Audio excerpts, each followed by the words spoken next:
And we're live. Outstanding. Welcome back to the Cruxman. This is episode something, and this is version 2.0 because we tried to record this session and then it didn't record. So, welcome back again. I'm Papa. That is Salt. And I'm going to dive in here, man.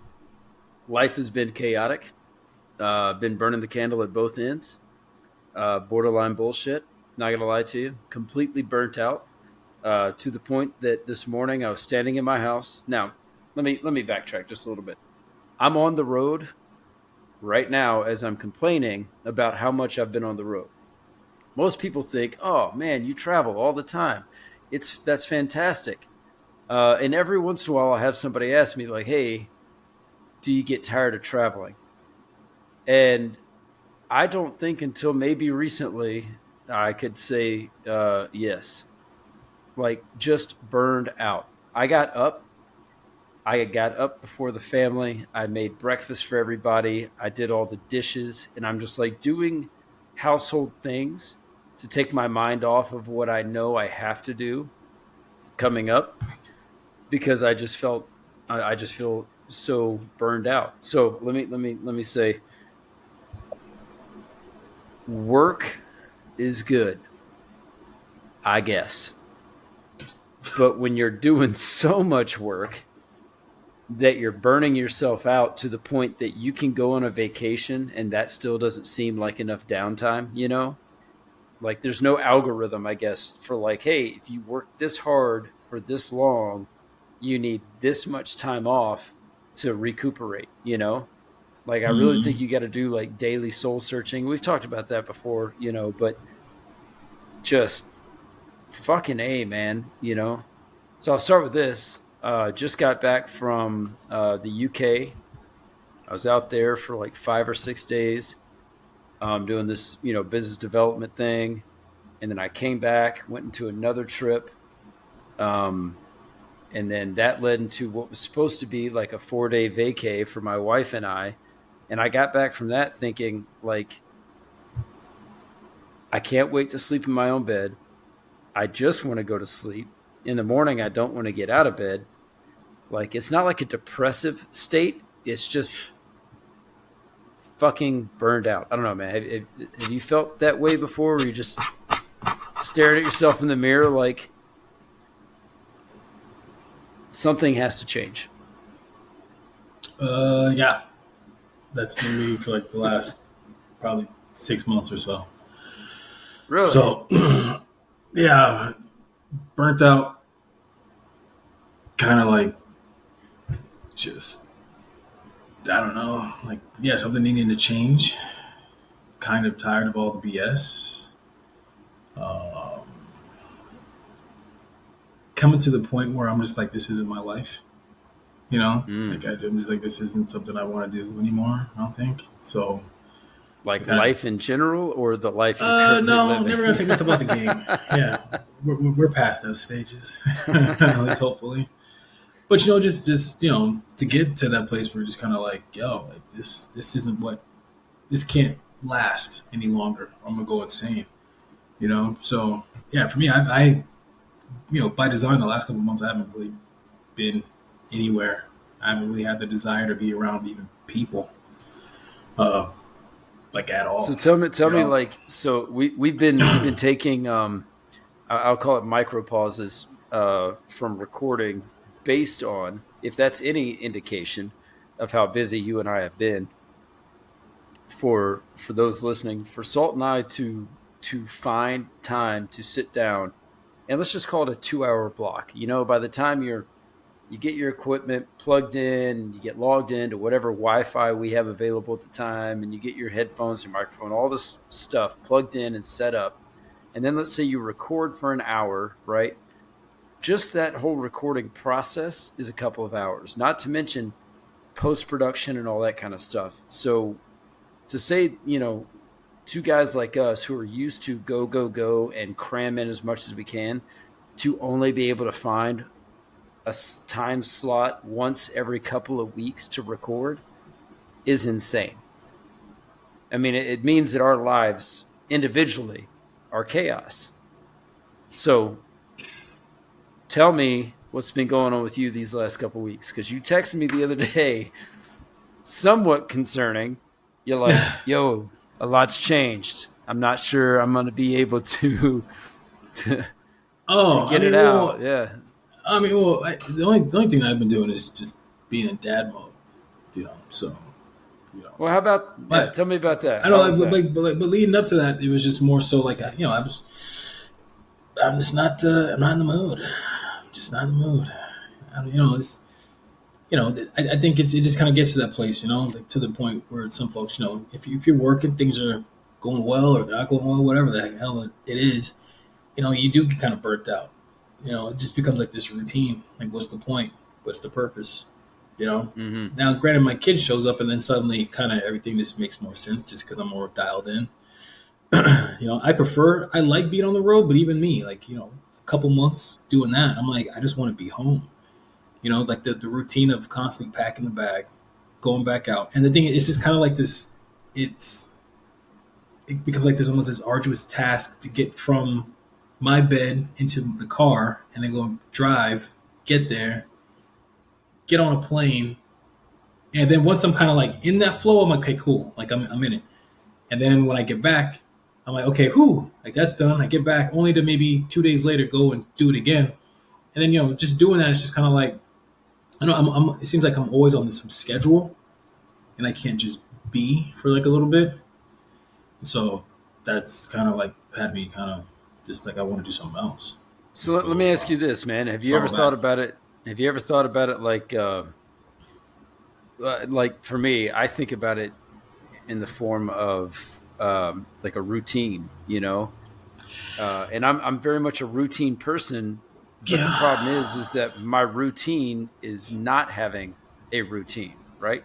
Like we've talked about, the only routine I can count on is that when I wake up, inevitably, right? Whenever I wake up, wherever I am in the world, I get my coffee. Outside of that, everything's up in the air. Like it's all up in the air. You know what I mean? Like, and that sucks because just like you just said, dude, like, I don't know. I borderline feel like I've been thinking about this a lot. My midlife crisis, it's not doing some extreme sport. It's not buying a sports car or, I mean, yes, I did just buy a new Harley, but I've been riding bikes my entire life. That's just normal, right? Like, I think my midlife crisis is all this weird fucking self-realization shit that I've been torturing myself with. But I've been focusing that energy on like, and I think this is probably the best way it could possibly turn out, is that I find myself missing my kids and wanting to spend more time with my kids and establish a routine at home, and maybe it's just the way that my kids, the age that they are, they're almost 5, almost 9, the way that they're able to, eloquently articulate how much they miss me now and how much they don't want me to go on the road. Like, I think it all bundles together to where I'm just kind of like,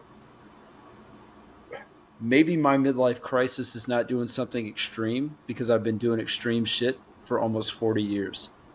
Maybe mine is just dialing it the fuck down and establishing a routine at home with my family. The problem is, I'm not real sure how to make money doing that. I mean, shoot, maybe that's the extreme. It's like, you having to be somebody completely different to, keep going. I mean, like, I don't know what my midlife crisis will probably be me destroying everything and and saying I'm gonna do it better and starting from absolute scratch. Which, granted, I guess it wouldn't be like absolute scratch just because I can't go full blown retard on everything. But you never go. That full would be retard. it. Yeah, never do that. Never do that. But I mean, it would be something maybe along those lines. You know what I mean? Like just completely just flip the script and just leave.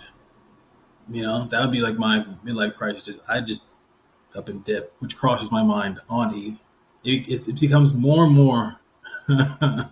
it crossed my mind more and more as the days go by. Oh, I I'm know, just I like, you know, know I what? know it does. Why do you think I start getting concerned if I text you and I haven't heard from you for 3 days in a row?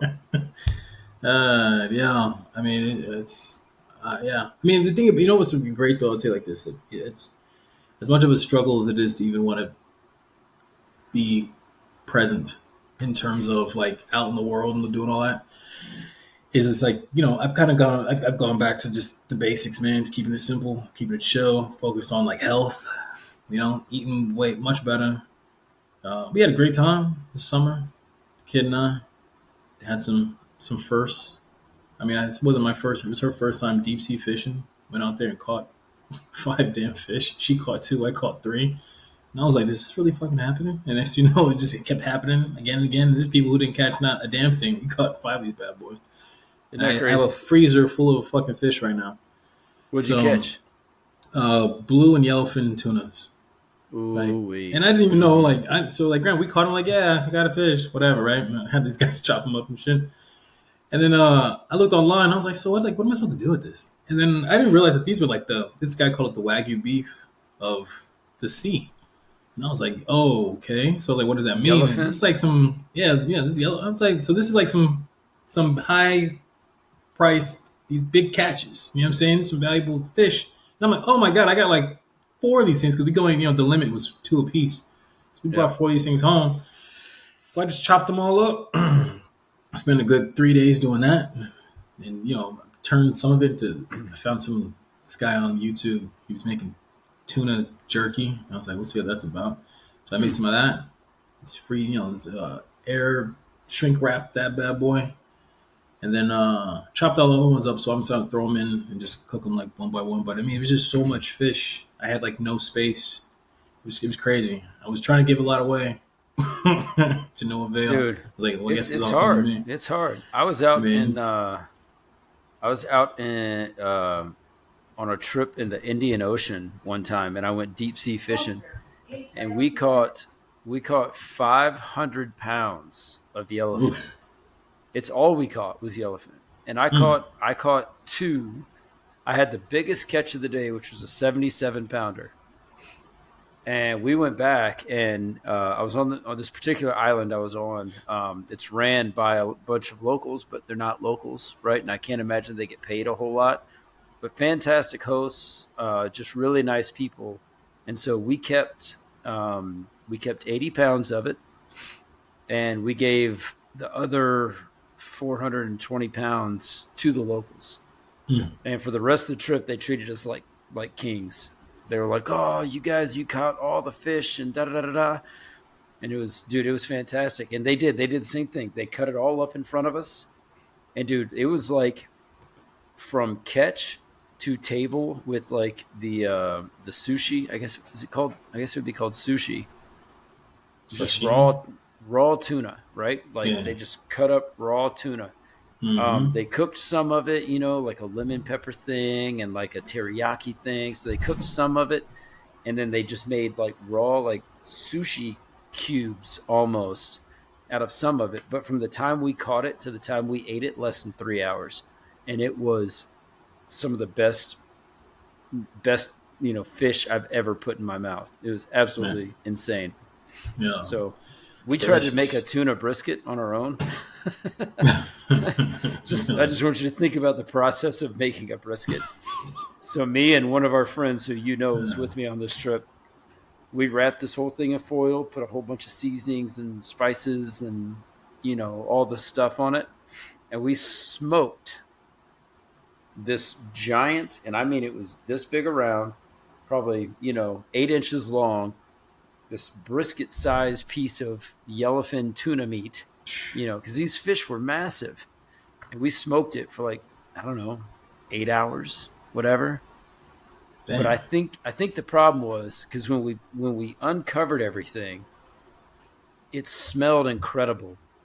But this was day 3 of eating nothing but fucking tuna.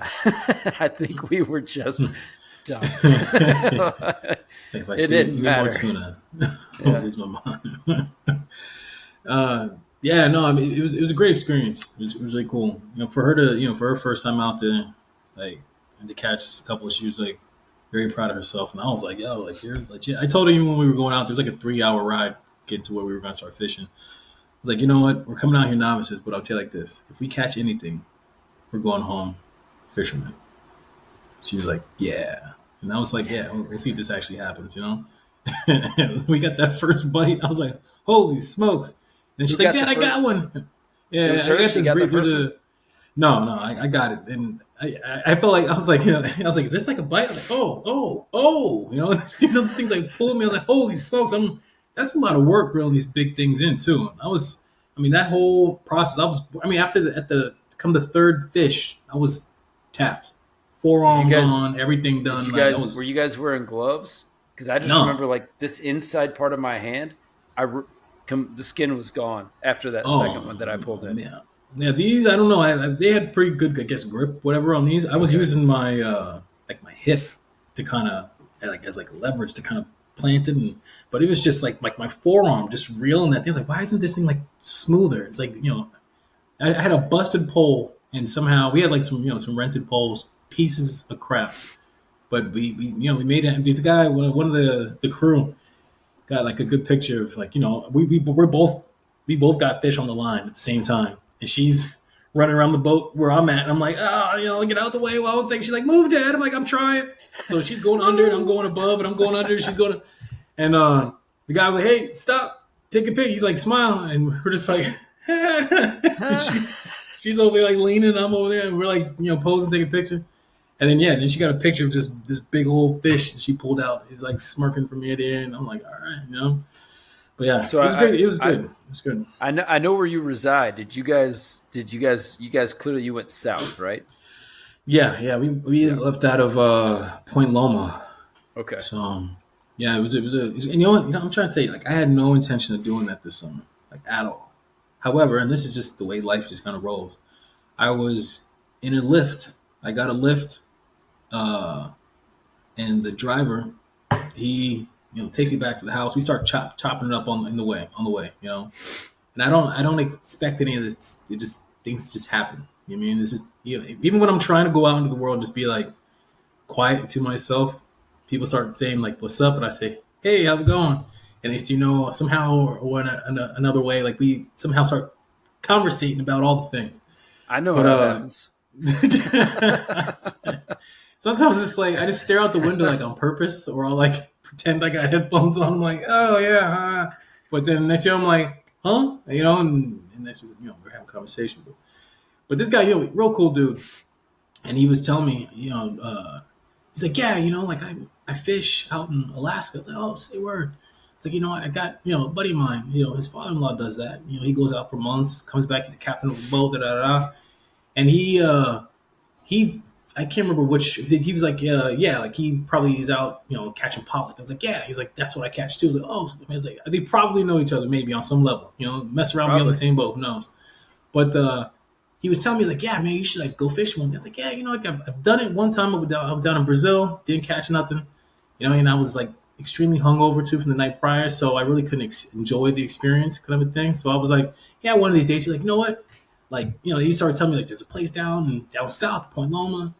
I went out there, caught these fish, da da da. I came back, I sold some, brought back like 200 pounds, da da. And just tell me all this stuff about the fishing. And I was like, huh. He's like, it'd be a great thing to do with your daughter, blah blah blah. I was like, you know what? And then he just got me hyped. I was like, shit. I'm about to go home. I'm about to go Google this. We sat I'm talking. The ride was over. We sat, and it was like his break anyway. We must have sat there for like 45 minutes to an hour, just talking about fishing, and just the joys of fishing, being on the sea and all this other stuff. This guy's doing a lot of talking. I'm just like, get out of here. So like, what about this? Blah, blah, But yeah, so that gave me the idea. That guy came home, and I was just like, did some research, found a spot, reserved it, and next thing you know, a week later, we're on a boat. I was like, No and I kidding. had no intention of doing that. So yeah, we did that.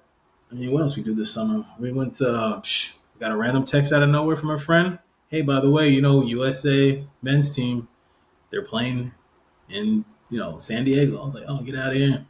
Bought tickets. I was like, let's go check our first, her first international soccer match, and it was Panama too. My family from Panama, so it was like a, uh, yeah, USA versus Panama. I was like, okay, we can root for either side, but of course USA all day. You know what I mean? I'm not really sure who ultimately, because it was the CONCACAF like gold championship, or whatever the tournament. It's like all the Americas, Central, South, no, not South America. I think it's just Central and above.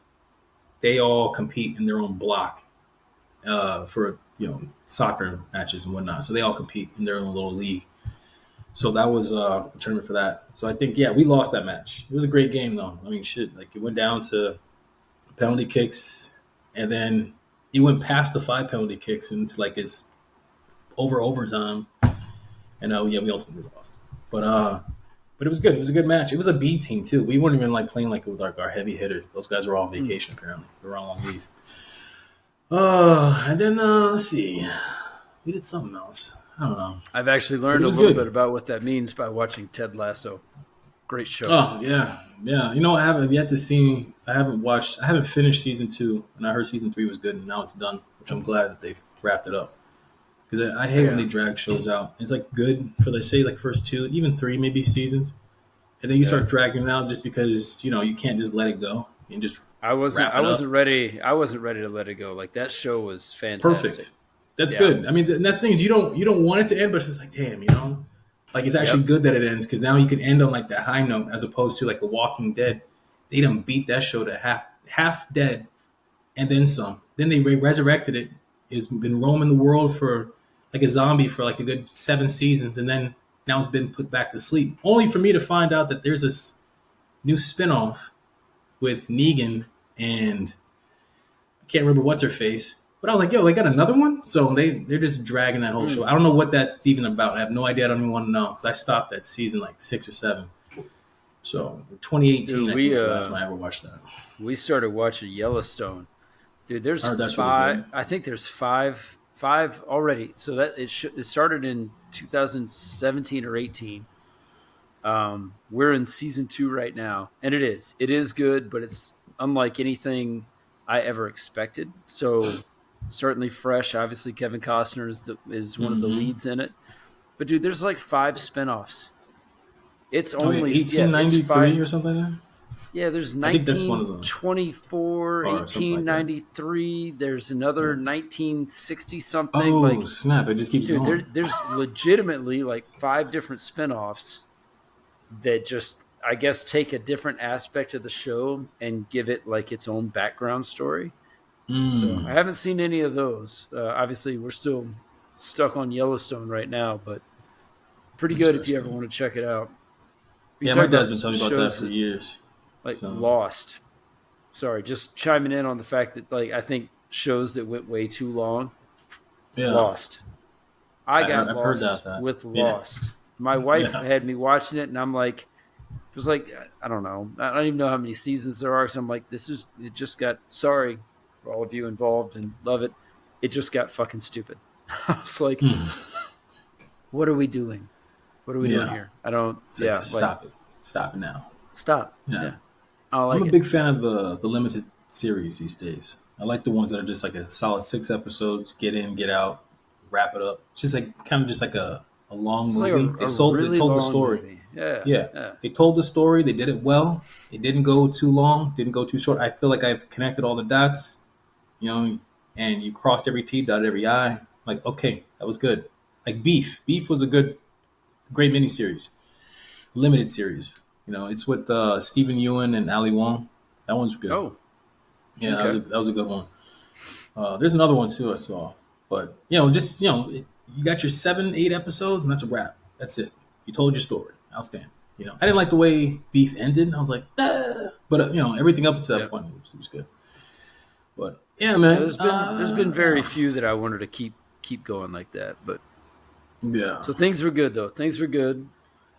Well, the summer was what it was. It was short. She spent the first half of her summer in Florida, so she had a great summer altogether. And her being here was good. She left. Was it yesterday? Damn. Oh, really? Seems like it's forever, but yeah, she just left yesterday. So yeah, she's back home. She made it. Now is she flying solo these days? Yeah. She's been flying solo for a while. Yeah. Now she's even old enough where I don't have to pay the extra $150 to allow her to fly solo. Because before she had to Really? be escorted everywhere, and now I don't have to do that. It's like, oh, just get your little butt on the plane. See ya.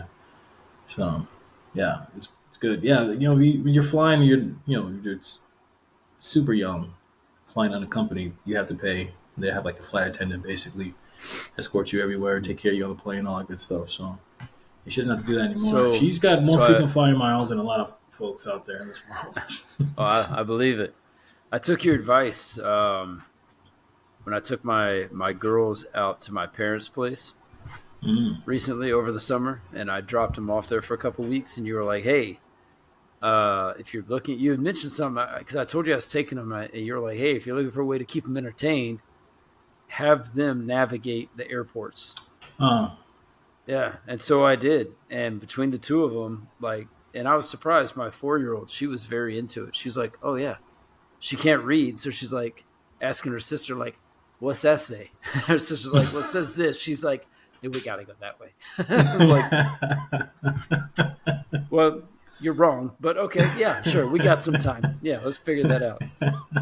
So, no, yeah, I mean, and I think fun. that's great. It has them paying attention. They're like, "Hey, Dad," like, even like with mine, I was like, "Yo, listen, like, you gotta." I mean, granted, she's, she likes to, she plays dumb just because she likes to have her way, But I think if it came down to it, she definitely stepped up to the plate. But I told her like, "Yo, like, like for instance, not that we were running a little behind getting to the airport."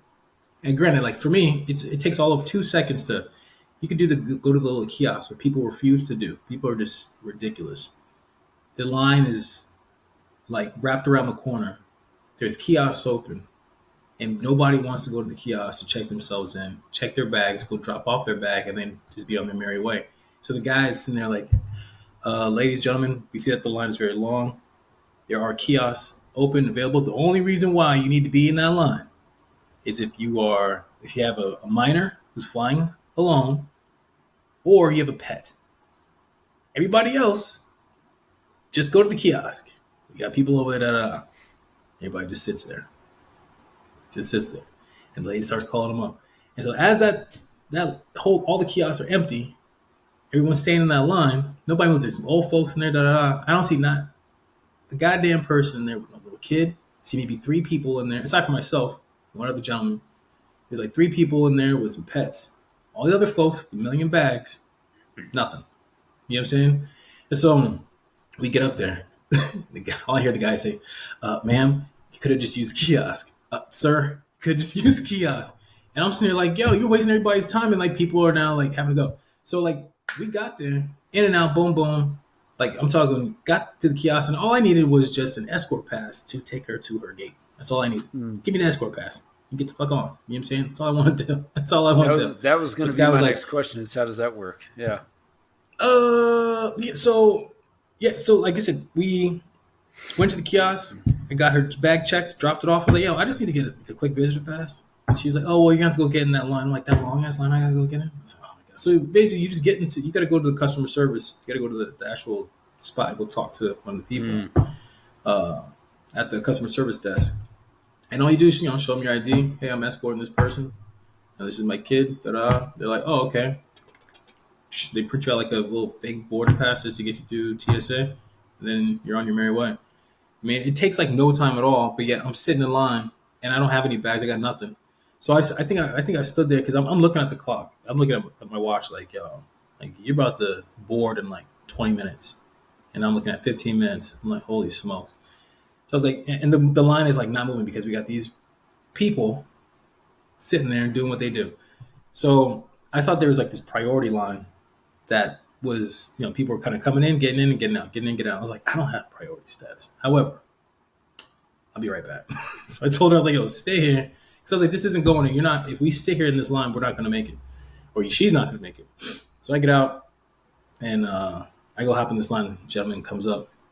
"Hey, sir, how you doing?" "Hey, listen, man, I just need to get a pass to drop this kid off." He's like, "Yeah, no problem." Type that bad boy up, and I was like, so then, so I did that, and I told her, "Hey, yo, let's go." She was like, "You got it?" I was like, "Yeah, I did." She's like, "Oh, great." So I was like, and I told her, I was like, leading up to it, I was like, "You need to. This isn't even a thing if you just get to the plane by yourself. We say our goodbyes at TSA. You go do your thing. You get to your own gate. I was like, you are now too old that I should have. Granted, like, and I love taking you to the gate. And I'll definitely do that. I have no problem doing that. But like, if you're pressed for time and you're running behind, you need to be able to just be like, hey, Dad, like I got you. Boom, I'm out. You know what I mean? Go do your thing. So I told her, I was like, I need you to start paying attention to all these different things. You should be doing these. Like, and granted, like I told her, like when before, like years ago, like follow the lady, but like know where you're going. Always have your essay. You know what I mean? Always be aware of what's going on. So I told her, like, this situation that just happened. I'm sitting in line. You saw that, right? And what did I do? You went to talk to that guy. Yes, absolutely. So the thing is about like right here, you didn't need to be at. So you got to go find a way around that sometimes to get where you need to be.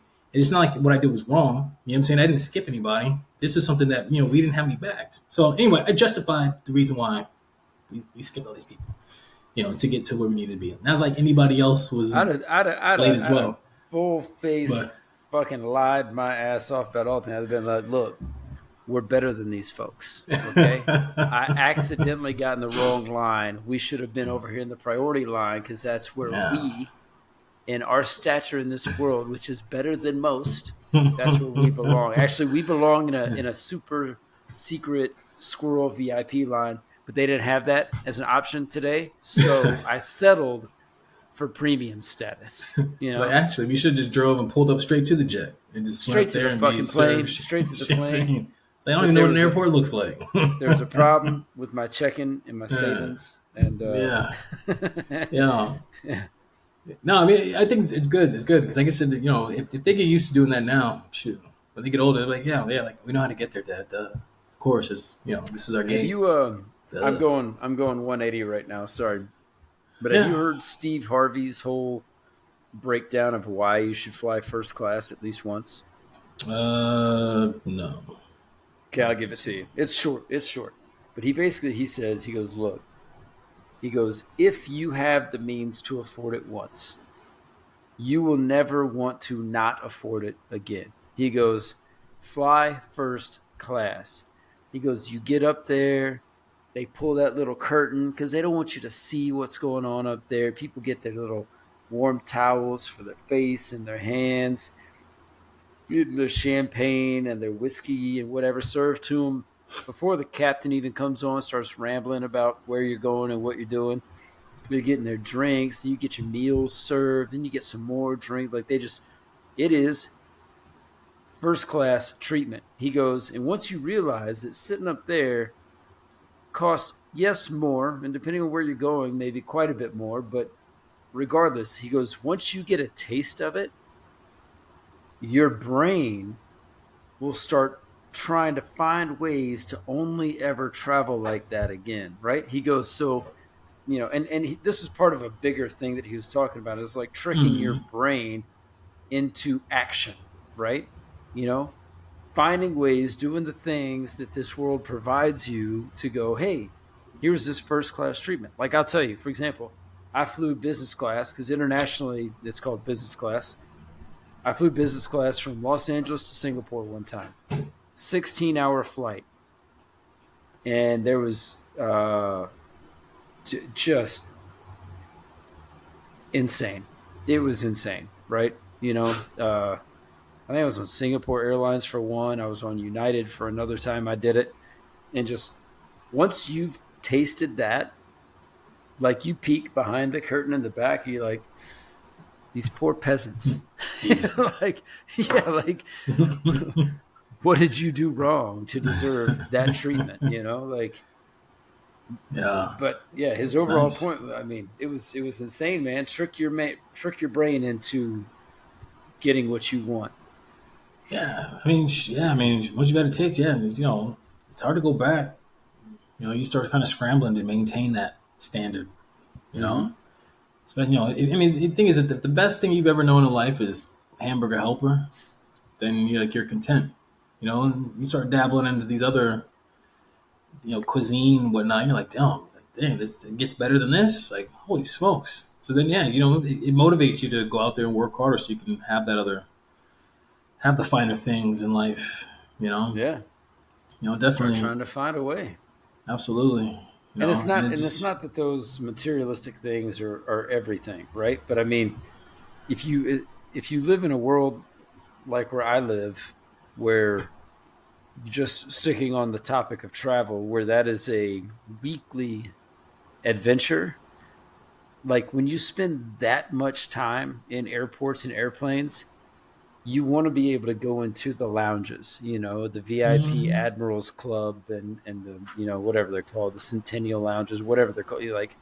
You want to be able to go in those places because when you find yourself living in airports, you want it to be as comfortable as possible. So flying Absolutely. first class, being in the lounges, like all of that makes that, which sucks as a whole. I mean, right?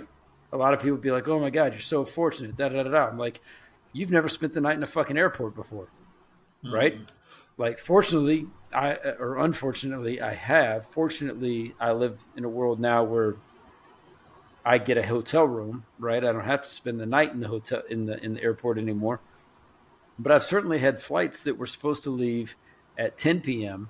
that didn't leave until 3 a.m. And that's essentially the same effing thing, right? Mhm. So at least you can occupy your time in the comfort of some of these lounges.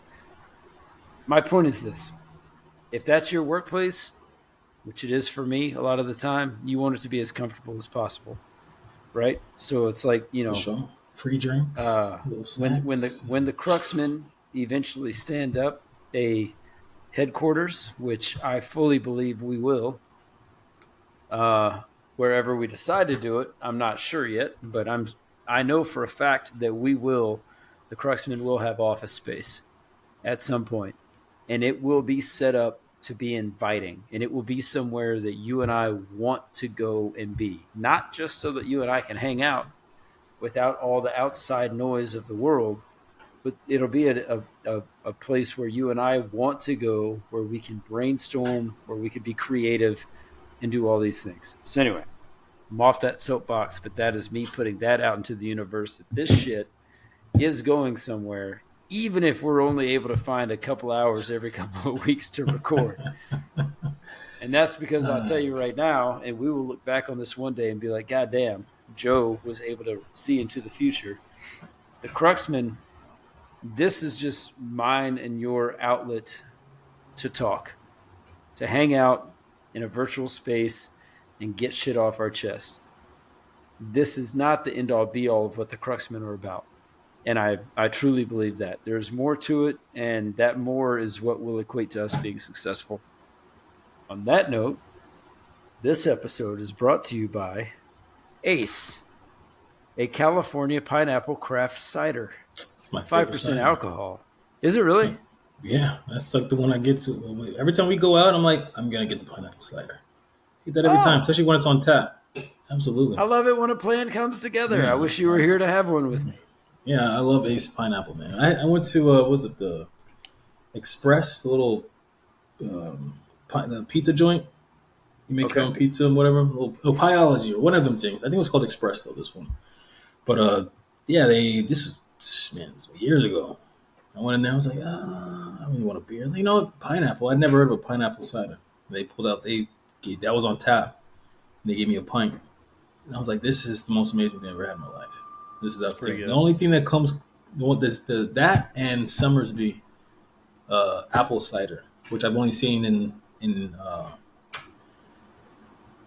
I've only seen it in Portugal, to be honest. I haven't seen it anywhere else. But it's supposed to be some British, cider, whatever. But Summersby is really good too. That's my favorite. That's probably my other favorite cider out there. Summersby, something like that. But I yeah, had one delicious. recently. I'm big on I cider. was up in Maine, like the state, Mm-hmm. and God, I can't. A black. It was a blackberry cider, Huh. dude. Huh. I had three of them. They were like 7% alcohol or something like that, and they were coming in like the big 24-ounce glasses or whatever. Mm-hmm. Getting you right. They were good. I downed the first two. I blamed those on dehydration. The third one was my fault. But I felt uh, fantastic. yeah. I mean, yesterday we went to I went to Belgian. There's a Belgian beaver, like literally 3 minutes from like around the corner. It's like right here. I could easily walk there if I wanted to. Belcher Beach. It's in Vista, California. No, there's one right here, like around the corner from my place. Like Oh, no there's another kidding. one. I didn't Yeah. even know they were. I didn't So know they were brand. I didn't know they had multiple locations. The I original is in didn't Vista. either, but there is like multiple locations, and this one apparently has been there for like 8, 9 years now, which I did not know. So this is like my Okay. second or third time. Second time I went there. Since I figured out that it was there. After I did my 72-hour fast back in the day, I broke my fast that following day. Like I broke the fast. Later that day, I went to Belgian Beaver and had some beers. But I had Did you the get the? peanut butter Did you stout. get the? Yeah. Did you get the Yeah, I had that Mexican one. chocolate stout They or didn't just have the? that one available this You time. know. We just You know had what the I'm peanut talking about butter. though. Yeah, the Mexican milk stout. That Hmm. one's yeah, that one I usually buy in like the big bottles. But then this place it just had the peanut butter stout. And it doesn't get old, man. It just never gets old. I It's had heavy like though. three of It's those yesterday. definitely. It's definitely a dessert. Yeah, but I'm like a stout guy anyway, so I don't. I don't know. I I don't know why you're prefer it though. bragging, but that's cool. Yeah, Whatever. I like the stouts, especially if they're. I think the Russian Imperial, or yeah, the Russian Imperial. Those stouts, them 9, Ooh. 10% heavy hitters. That is like my favorite. There's one by North. I have it. It's in my fridge. The Rasputin, tough man. Really? That one's great. Okay. It's like a 10%. Yeah, you can sip on that and have just a merry day. You know what I mean? Go to the beach. Yeah. Oh, that was something else we did too. We went to the beach, rented a cabana, sat there, put the speaker up. Had the little paddle ball and everything. Had it was just a cover. It was a hazy day anyway. Over here it's always kind of hazy, whatnot. But yeah, I went did that. Just had a ball and just chilling. Didn't have the I love sand that. all over the place because I wasn't in the sand. Thank God. It was just a nice little setup. Tacos right there, little taco spot. I mean, yeah, it was very chill. It was kind of necessary. As much as I was kind of like avoiding the world and whatnot for a little bit. Like my kid forces me out of my hole. You know what I mean? Yeah. Which is like, oh my God. And I have to. She forces me to engage. I have to engage her. You know what I mean? What's So weird is she is a little you though, right? Like mm, everything you've told me about who you were, like before you kind of came out of your shell and before you decided to go into like, reclusive hibernation mode again, yeah. where we got to drag your ass out, dude. She is the definition of who you were before you really came out of your shell. But the fact that she gets you out there and does that stuff, I think, is fantastic. Yeah, I guess I have no choice. I mean, she's definitely she's just built different. She's the antithesis of me. My Mm-hmm. default is like I want to be like alone and just let me do my thing. And for her, she likes. I mean, granted, she can kind of do that, but she's like a chatty person. She's me when I'm not in my when I'm not being me.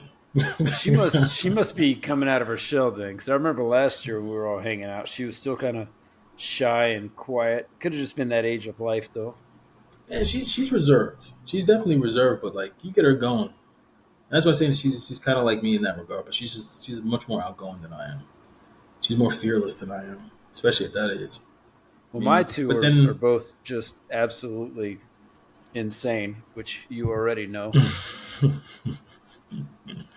yeah, I I mean, don't I don't know if I that's a think, and the reflection of thing is me or bad is like not. we can't expect them to even be anything close to like for me. Like I can't expect her to be anything like me because I'm raising her as my better from a better standpoint in life. So I'm as a better individual, better man. At least I try to be. That's the guy who's raising her, not the kid that I know myself to be when I was her age. So which the standard and what I'm teaching her, the principles and whatnot, and what I'm trying to get her to overcome at this stage. You know what I'm saying? I didn't necessarily understand or like know that when I was a kid. I didn't have like that constant like it was just different. You know what I mean? Yeah. Whereas like for her, because not only is she like different, different person, but then like I'm pushing her out of her comfort zone, knowing like this is gonna help you in the end, kind of a thing. And she's just kind of like, all right, and it's become like this game where it's like I nudge, and then she's kind of like, this is kind of creepy. I'm like, hey, don't worry about it because I got you. She's like, all right, cool, and then she'll just go for it. And I'm like, Yeah. It wasn't that bad, was it? So like, remember, like last year, I wouldn't. I was like, hey, you want to like learn how to drive? Here's the key. She's like, nah, I'm good. I was like, what? Like, who doesn't want to go driving? I don't understand. I was like, you know what? Get in the car. So she gets in the car, and I'm like, okay, just relax. And granted, like this is scary for me too. Probably more scarier for me than it is for you. All right, because you got control and I don't. And I was like, well, luckily, Daddy's not too worried about this car getting tore up. So let's just go take a ride. This whole area is empty. So we're driving around, and she does all right. But then she was like quick to just like, okay, it's in park. Can you please take over? I was like, yeah, no problem. So this year she was just like, hey, Dad, can I drive? I was like, whoa. Hold on a second. Like, you actually want to now? Hold on. I'm sorry. Daddy's got the new caddy. Now you want to drive? Yeah. I was like, all right. I was like, yeah, bet. Like the fact that she's asking, I was like, you know what, cool. So, and she did it. She did. She got us from point A to point B. I was just like, okay, tighten up that right turn a little bit. Don't worry about like the curbs there, but like you just gotta get a feel for it. Like know like the limits. And I got her, she drove us point A to point B, and she backed into the spot. Like, back it up. You know what I'm saying? Screw these cameras. Do it the old school way. And look behind you. You know what I'm saying? Like, I was like, for me, I was like, use your side mirror. Something I learned in Japan big time. I had to rely heavily on my side mirrors to get into these tight little spaces, and I had to get those parking spot, the lines in the mirror, and just like make that, just getting that whole lining up. I never had to do that as much until I got it perfected out in Japan. Japan is just. I like to back in everywhere now because of Japan. Because pulling in forward, I didn't know what I was getting to backing out. And sometimes it wasn't as easy backing out as it was just backing into the spot, So I was like, we back in everywhere. That's like a rule. Unless you have to. Absolutely have to. You back in everywhere. She's like, okay. I was like, don't be like some of these chicken shit people out here that they refuse to back into parking spots and they refuse to parallel park. You know what I'm saying? Like, you should know how to do these basic things. Sure. But she did well. So now, I told her, I was like, if you want to, because she's all about a Camaro. She wants to drive a Camaro. And I was like, well, to get a Camaro, you got to like a license, right? She's like, no, I can just have it and just sit in the garage. I was like, I highly doubt you're going to want to do that. You're going to want to get that Camaro. You're going to go hit the streets. The stuff that sits in the garage, like those Bugattis that you spent a fortune on, you're just like, I'd rather just admire it from a distance. You know what I mean? Because it's not like an everyday car. Something like that, and you're trying to do everyday things. That's what you get like the beater Mercedes or something like that for. But like the Bugatti, that's like, I'm about to go do these. I'm about to go do some things. It's almost like riding a motorcycle kind of a thing. And some people it's like they're daily. Then you got like that cherished one that you take out just to go stunt, and just lose your mind for a little bit on. But yeah. So yeah, she's I tasked her. I was like, here's your motivation. Go get your permit, and then next summer I'll let you drive everywhere. She's like, all right, deal. Permit. So we'll see what she does. Is she 15? She's old enough. She just doesn't have it. Yeah, and she can get your permit. She can get her permit now. I don't know what the rules are where she's at, but I'm pretty sure it's the same, if not younger. It's the South. Yeah. I was going to say, I born and raised in Alabama, man. It was 15 for your permit, and then 16 you had your license. Yeah, I had my license at 16. Yeah, I had my permit day one. I had my license like a couple weeks after, just because I had to get an appointment, right? After I turned 16. But I also started driving when I was 9 years old. Because my dad was like, the sooner I teach you how to drive the truck, the less I gotta do, and then pull the trailer, the less work I gotta do. Yeah. He's like, no. He's like, oh, look, he enjoys going out and doing that shit. Here's the keys. 10-year-old. It's all fun and games. Yeah. Enjoy. Yeah. Shoot. That's why this is why, like, for me, when it comes to like kids, man, it's like for them everything's like new and exciting, and for us it's just kind of like it's like this menial task that you don't really want to do anymore. So it's just like, you teach them how to do it. Now you don't have to do it, and they do it with like enthusiasm. You just be like, hey, like you missed a spot. Oh snap! Thanks, Dad. And then you just gotta move on until it becomes like this drag that now it becomes like work to them. Like everything else in life, right? It's always fun and games in the beginning, then eventually it's like, like this is getting old. I don't want to do it no more. But so like with her, like shoot. Once I taught her, I was like, hey, listen, it's supposed to be fun, but it feels like a punishment. Yeah, 100%.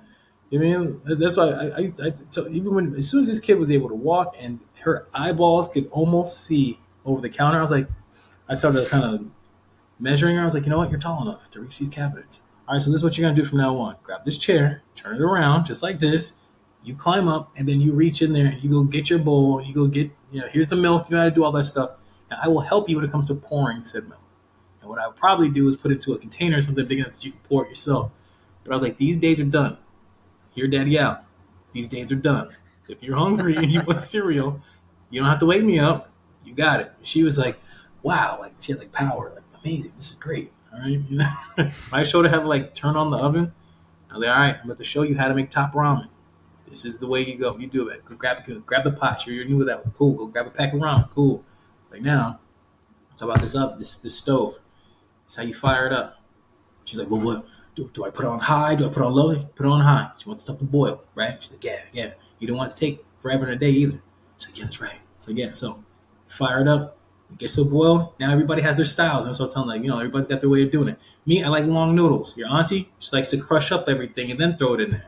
I don't understand that. I don't want that. So you're going to develop your own style on how you want your noodles to be. In terms of time limit, it's also for me, I just kind of know. Maybe 3, 4, maybe 5 minutes or so. Some people like it al dente. Some people like it extra salt. It just depends on you.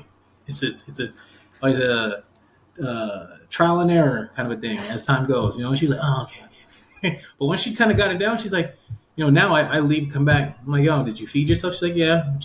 I had ramen. Oh, okay. Or she'll make corned beef hash and eggs for herself. She knows how to make her eggs the way she wants them. All right. So she knows what she's doing in there, and I don't have to like be there. Hey, Dad, I'm gonna make some ravioli. Do you want some?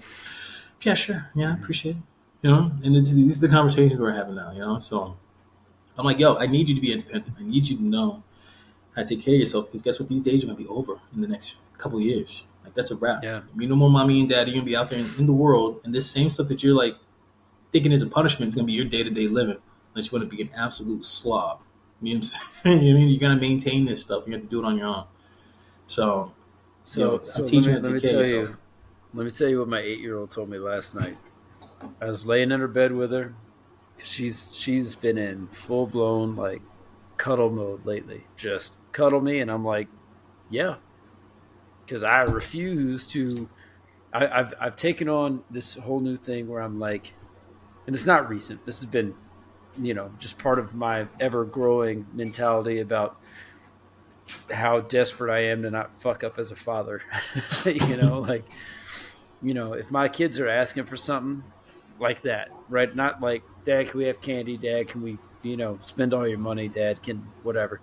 If they're asking me for things like, Daddy, will you hold my hand?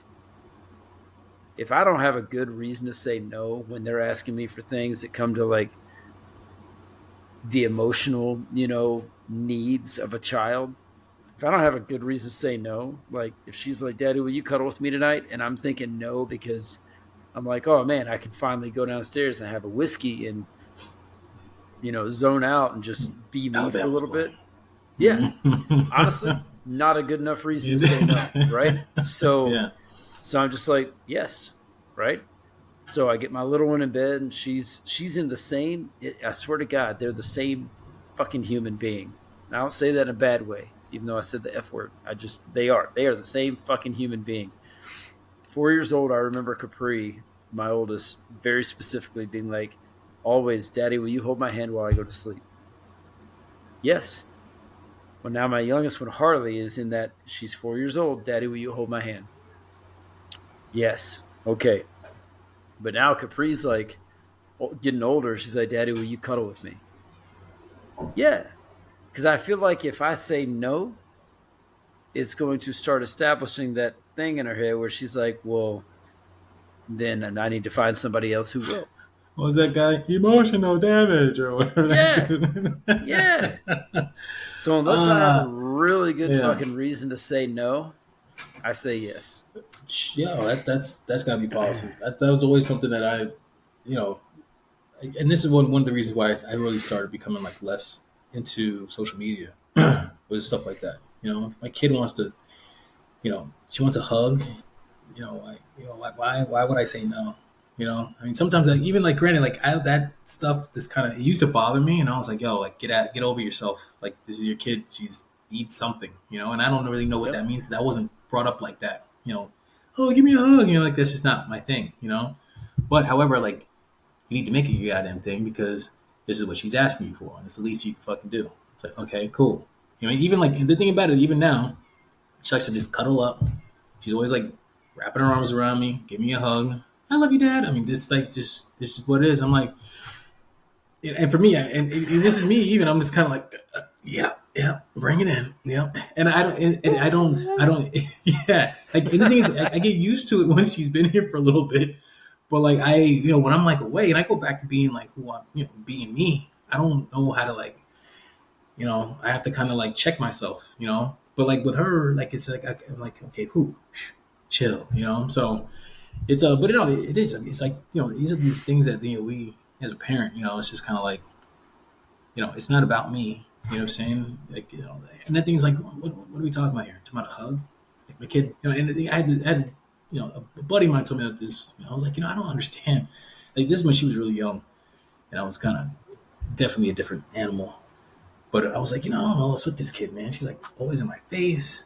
She gives me like little kisses all the time. I'm like, yo, like and granted, like I oblige, but I'm just kind of like, I don't get it. He's like, yo, man, like she loves you.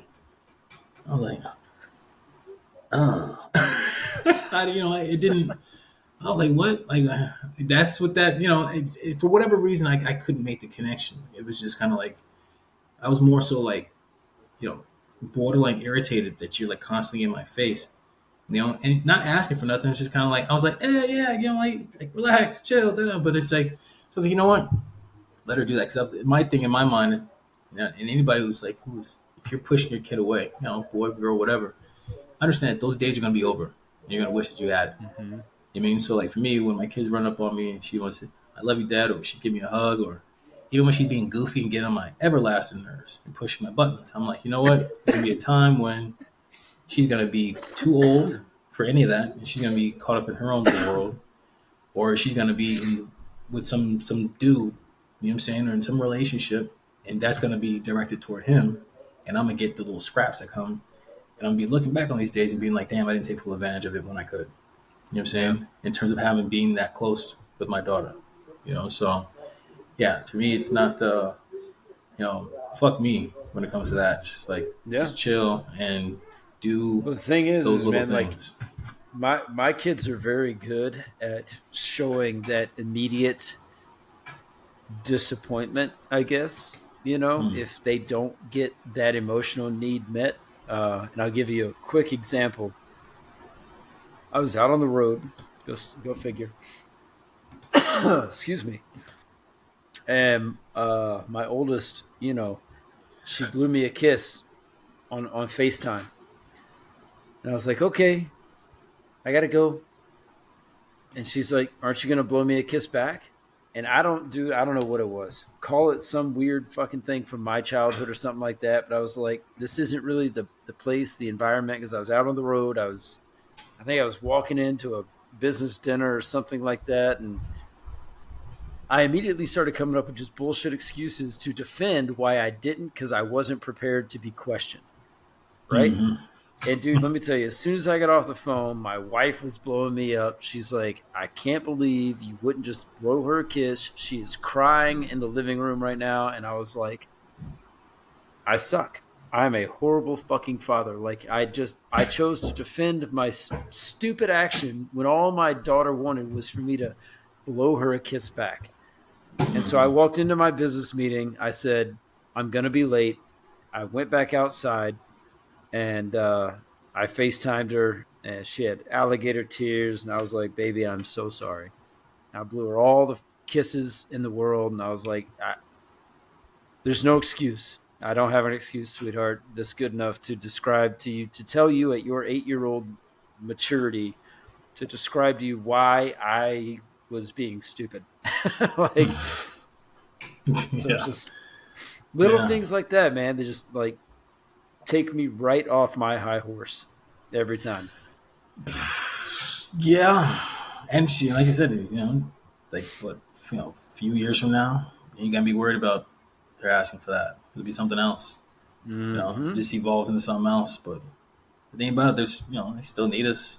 Like mine's, like I said, she's definitely. We're definitely like very like tight, my daughter and I. Like I know she's glad to be home and all that, but like when she's here, she's very comfortable. Dare I say, too comfortable. You know what I mean? But like, but we, thinking about, I guess it's just like an understanding too. Like, she understands me. She knows, like, she tells me all the time. Like most people tell me, like, yo, like, like people kind of like, I start losing my mind. Folks are kind of like, yo, like, what the hell? Her, she's like, don't worry. Like, she can see me kind of like spinning out of control. Dad, just relax. Not a big deal. I was like, it's like, yes, it is, first and foremost, because I said it is. And I'm like, and the thing is she kind of cuts through that. She's not intimidated by it. She care less. You mean, Yeah. like, when I'm talking to like other women, like, if I even raise my voice a little bit, they're like, well, don't yell. I'm like, I'm not even, oh my God. I mean, like with her, she's just like, Dad, like, it's not the big of a deal. Just chill. Because like for me, she'll like This leave a isn't mess. yelling. When I yell, you'll know it. Yeah, exactly. And As she you thinks like it's funny. your shit. Yeah, and she thinks it's funny. She's like, hee. I'm just like, yo. I mean, like, it's like, you take nothing serious that I say, and this is irritating. But then with her though, it's just kind of like it doesn't last like very long because for her, she understands that, okay, like, and I'm just like, yo, like, pick up after yourself. Like, why? Like, her hair is everywhere a lot of times. Like, she sheds like a pet. And I'm like, I don't understand what is going on because she's like always messing with it, and it's really curly, and she pulls these little tangles out, but all these little curly hairs. I'm like, oh my God. She's like, Dad, it's not the end of the world. Just calm down. I'll pick it up. I'm like, please do so. You know what I mean? But it's just all summer. It's just that. And as much as like I'm furious the majority of the time, it's not like the end of the world. It's not like I'm waiting for her to leave. It's like actually like very depressing now that she's gone. So, there's some people that, I don't know, you could be around them. It's like, you know what, I've had like enough. You know what I'm saying? And then it just doesn't, like with my kid, it just doesn't get old. But it's also like, I guess it's just because it's our kid. I mean, there's a lot of allowances, and we're a little more tolerable to all their stuff when it comes to our kids. So I don't know. There's a lot of things. We ran out of time. Things we were supposed to do, we just didn't do. So well, on that sad, loving, and borderline depressing note, it's been a great, great hour. Yeah, I know. Yeah, it's just, there's nothing. Kids, man, kids. Nothing high powered about it. They bring out the best, and they probably bring out the worst in us sometimes. But I think anybody who knows us knows that we are doing the best we can to be good fathers, man, and not necessarily the direction I thought that this conversation was going to go today, but they seldom do. Hey, look, I don't know why you got to point fingers at me, but that's fine. Whatever. Yeah, man. Just because you're depressed doesn't mean I got to be depressed with you. Okay. You know what? And then and I agree with that 100%. And this is what I was saying yesterday. You know what? No, seriously, like, it's crazy because like I was saying that just yesterday at the Belgian B, where I was like, you know what? Like, I don't. This is exactly why I like to retreat to my little hole. You know what I mean? Because like everybody's already dealing with their stuff, right? They got their own issues, whatever. Like, why am I gonna add to that? Because I'm in a fucked up place. I at least have enough wherewithal to be like, you know what? I'm going to take myself out of the equation and sit in my own little space of misery and suffer in silence. And I'm not going to impact anybody else's lives with that. I'm gonna make sure that when I leave this place, I'm in a decent state of mind to at least be polite and be cordial and be as my best self in this current state. Because the thing about it, it's in ebbs and flows, right? Because if you're riding high, nothing's gonna like really bring you down. You're like, whatever, blah, blah, blah, blah. You know what I'm saying? But like if you're like fucked up in the head, it's just like nothing's gonna kind of like bring you up. For the most part. So it's just kind of like, I'm not only going to bring people down because you're 100%. So I was like, I'm not going to drag other people. Right? Yeah, 100%. And I'm like, that's not my style. That's not what I want to do. So I was like, let me just go ahead and stay at home and make sure that we're good to go. And then when I do go out, but I'm it like, also probably depends on the level of the situation too, and not to get into a long conversation about that because it has been over an hour. But I mean, we have a mutual friend who's obviously going through a very, very difficult time right now. So it depends on what you're going through. Sometimes you got to reach out and just know that people are there. Yeah.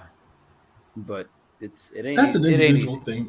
That's an individual thing too, because like for me, absolutely not. I mean, that's just not Yeah. my. That's definitely not my style. Even for me, like even now, shit.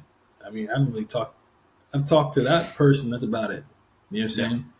And that's mainly because it has nothing to do with me. You know what I'm Yeah. saying? And that's all to do with them. So for me, yeah, I'm not going to just completely abandon folks in like their time of need. Once again, fuck me, right? Like the same as like with my kid. You know what I mean? It has nothing to do with me. This is bigger than whatever I'm going through, and Yep. I can do that.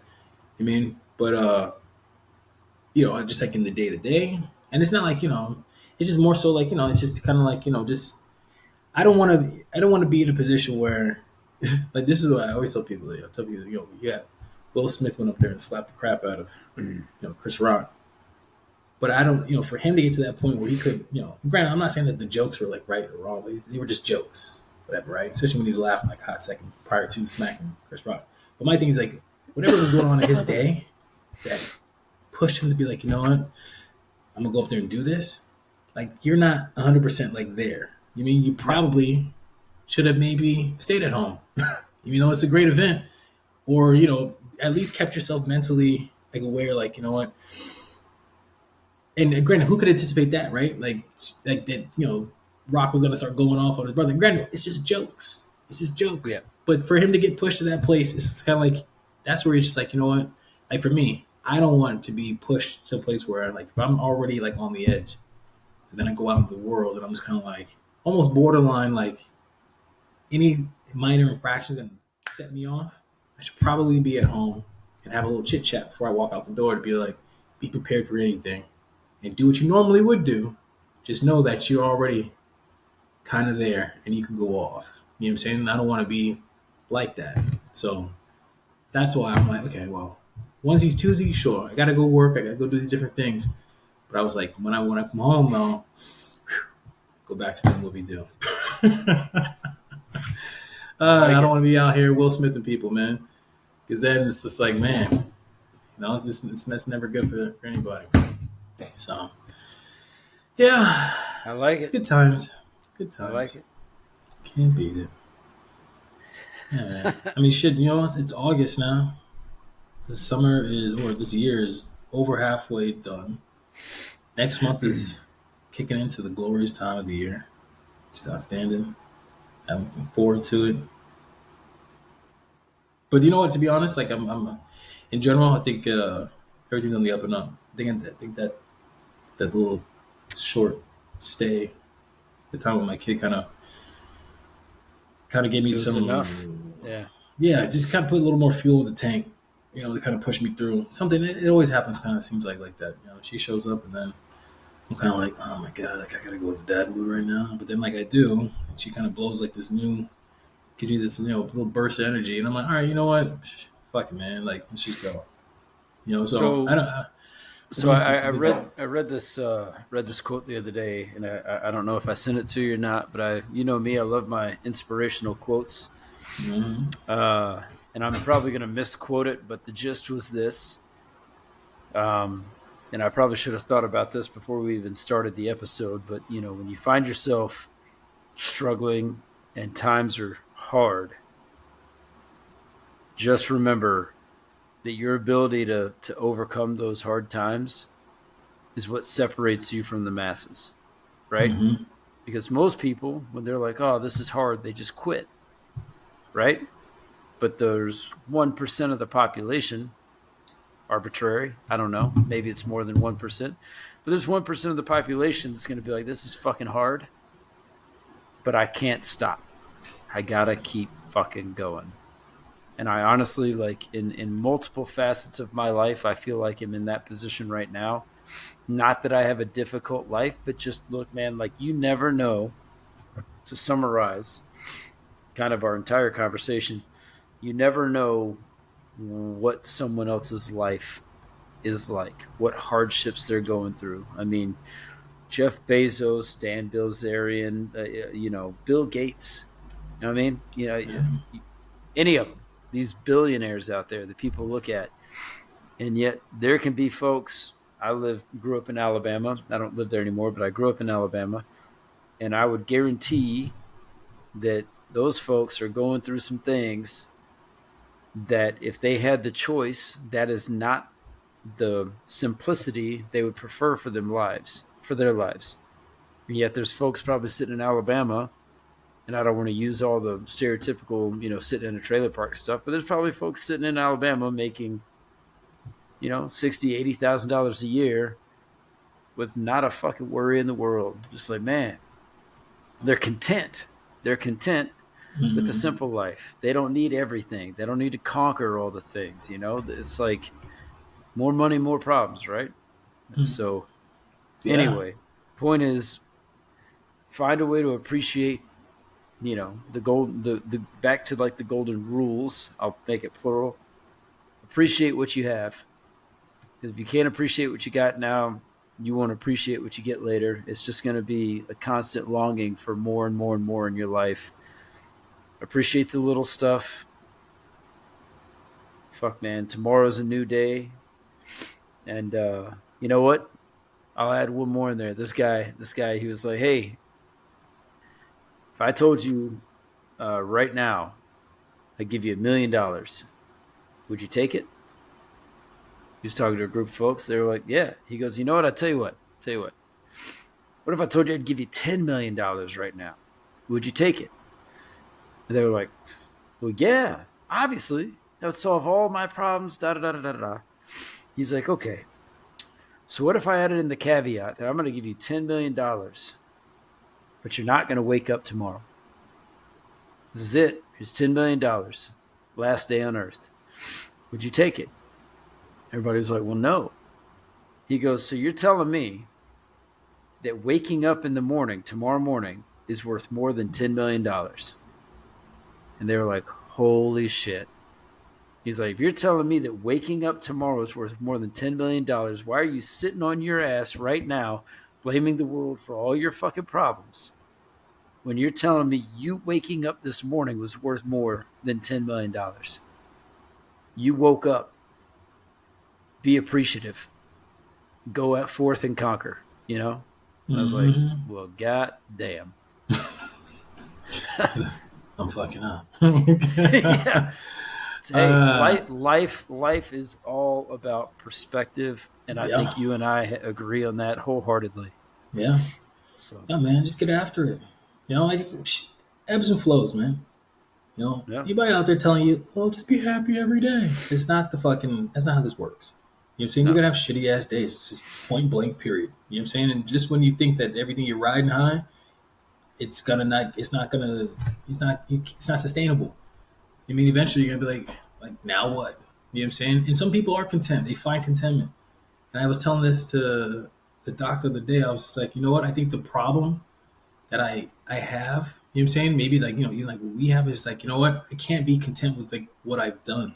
I don't give a shit about what I've done. That was yesterday. You know what I mean? And maybe it's just like the ambition that fucks me up. You know what I'm saying? That I got to do more. I want more. You know what I'm saying? I want to, everything that I've done, I want to do it again, but I want to do it bigger. You know what I'm saying? Like, I'm just not content with a lot of things. I was like, I don't know what level of content. I don't know what's going to take for me to be content. You know what I mean? But I'm not right now. You know what I mean? Until I get what I want, I'm not going to stop. Because she's like, when is it you think you can just stop? I was like, I don't think I ever will. Well, I don't think maybe I will. Maybe when I start running out of gas, maybe, but the thing is like, maybe it's just doing this, and, other little pieces that, it all kind of, I put it together and it's like, okay, now I'm like content. I have all the things that are my hierarchy, my complete hierarchy of needs is like just being met in a way that it's like, okay, like this I could do. And for whatever reason, it just keeps being enough. You know what I'm saying? Like, nobody plans on it. It's just like, you kind of wake up and you're just kind of like, damn, like it's just like another just great day. You're just happy. You know what I mean? Everything, like from like where you live, from what you're doing, your purpose, to like your family, all these different things. It's just like, you know what? Like, it's just, and you don't even realize that, because it's just you take it one day at a time, right? You wake up, you handle business. Damn, today was a good day. You go to sleep, wake up, end the day, today was a good day. Yeah, a little rocky, whatever, but for the most part, you're looking at it's just like, damn, like this has just been we're on like a really good run. You can't even think about days like this or whatever. We're just kind of like, so what's like the difference? And even if it like, say like you scale back, you're just like, okay, like I don't even want to do this anymore. I go do this other thing. And like you were saying, to go and just switch it up to where you could have like your normal day to day, and just you're like, how do I make money? If you were to even switch it up and say do something else where maybe you're making less, but then like you're having like these consecutively really good days, you're like, oh, shit. And you look back and like, well, I gave up that to do this. And granted, like I'm not making what I made before, but goddamn, like the quality of life, work-life balance is just way better than anything that could ever give me. Maybe that was it. You know what I'm saying? Yeah. Like, so because like you were saying, it's not the money. You know what I mean? People would choose waking up over the money. It's never the money, because if it was the money, a lot of these people that are great movie stars that are dead, that was self-elimination. They had money, so it ain't the money. You know what I mean? So it's like, what is it? Well, also, what are right now where you're out here chasing the almighty dollar? What are you sacrificing? Shit, time. You know what I'm saying? Especially like the time. That's the thing right there. Especially like with your kids, because you can't go back. You can't go backwards. You know what I'm saying? It only keeps going forward. Every time when we, like for me, I'm saying like these big gaps in time I don't see my kid.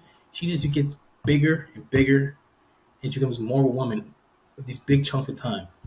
And like the fact that I miss out, that's like a whole other fucking story. But like stuff like that, I think about that like all the time. You know what I'm saying? Like, I mean, and I've been, that's just been my life though. At this point, I'm kind of just like, it is what it is. Like, this is just my life. But we don't get none of this stuff back.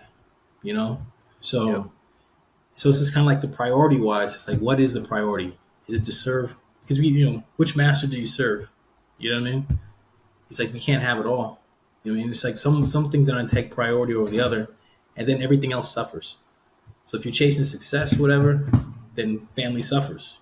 You know what I mean? People always say, you go to some of these retirements, people are like, like my wife, man, all the sacrifices, they talk about all this time that they miss, the birthday parties, all this other stuff, for to be as successful as they were. But that's what they had to give. That's what they sacrificed. That's what was the equivalent exchange. It was that.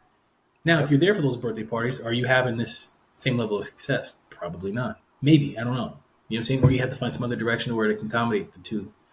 But we have to give up something. But what's it worth to you? A lot of people, you look at some of these things, people are like, yeah, damn, you know what? I wish I would have. It's over now. You know what I mean? Now, the only thing you can do now is have those experiences with your grandkids at best. And hopefully your relationship with your kid isn't fucked up to the point where you can actually, have that experience with your grandkid, So, yeah, man, it's it's interesting. Life is all about finding the balance. You know what? It's different for everybody. Yeah, a great book that I listened to, which I'm glad I did too, because it was he narrated, was Matthew McConaughey's Green Lights. It was a great book. Great book. And his, just philosophy on life and how he got from, being, becoming this, I mean, I'd call him, he's a pretty big actor. You know what I'm saying? Yeah.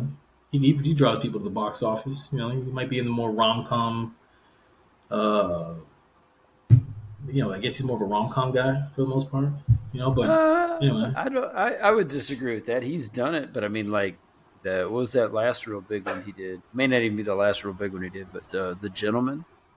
Oh yeah, that was great. Yeah, that was good. Yeah, I mean, he does a lot of different roles. I mean, but his book is just like, in him, the work-life balance, priority-wise, and all this other stuff. And he was able to take his kids with him to these different movie sets when he got married and had kids and whatnot. But, not everybody has that. And for him, he was just like, that was part of the deal with his wife. She's like, well, I'm going with you. You know what I'm saying? You're not going to be away. And he was just like, all right, cool. We're all staying in the same trailer, All right. Yeah, it's like, yeah, I mean, listen to him just talking. It's like, damn, like, it seemed like it all just kind of just worked out. And granted, of course, it's like him telling it, whatever. And I'm sure everybody has their ups and downs, whatever. But, he has just a great outlook on life in general. Definitely somebody we could talk about, like, who would be at the table. I'm adding him to the reservation. He's on my guest list. I like it. I mean, add him to the mix. Yeah. So, all right. On that note, Matthew McConaughey, you're gonna get an invite. Yeah. And I'm gonna cut it there. We'll see you guys on the next episode. Yes, indeed. All right, take it easy, folks. Peace. Cruxman out.